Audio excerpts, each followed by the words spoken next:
Hi, everybody. This is soprano saxophonist Sam Newsom.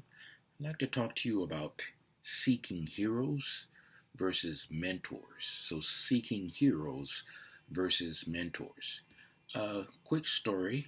Back in 1996, when I first began to play the soprano exclusively, really, I had no idea what I was doing, musically, technically, career wise, especially career wise. So my first inclination was to get a teacher slash mentor to help guide me through the process.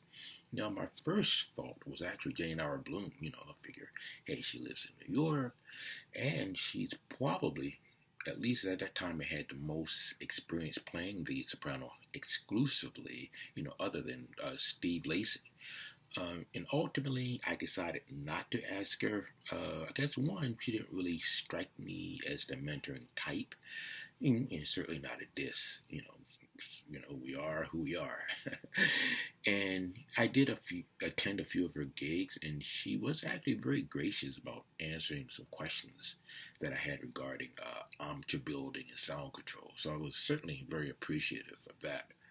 And then I thought about Dave Liebman. I said, well, he developed the soprano to an unprecedented level.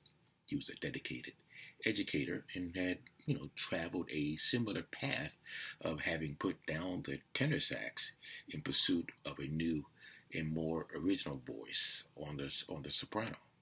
However, during this stage of my, you might say, my straight horn path, he had actually already returned to the tenor saxophone, which did not exactly boost my confidence in my decision. But ultimately, I did not ask Jane nor Dave for different reasons, but primarily because I did not want them as mentors, but as heroes. Now, what's the difference?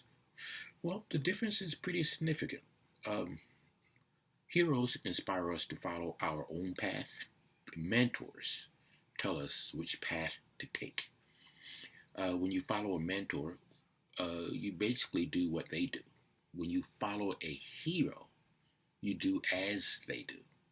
Okay? And to bring, my point home even further, one gives you a map to follow, the others allow you to create and revise your own plan as you go along. To me, that's much more impactful. Here are a few perks that goes along with having a mentor.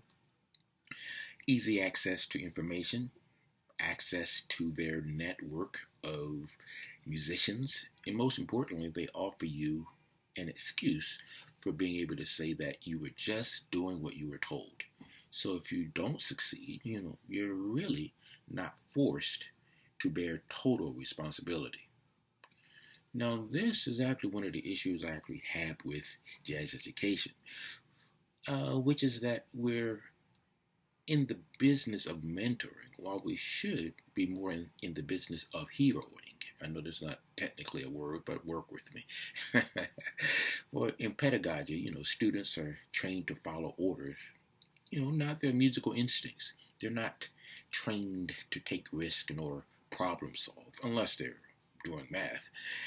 And certainly I'm guilty as charged. I don't have the answer as far as what we should do or how we should go about it, but I think one step in the right direction is to offer students both mentorship and heroship. Show them what a good map looks like, but then encourage them to go out and create their own. So anyway, some food for thought, thoughts that I'm pondering, and thanks for listening. I'll talk to you the next time.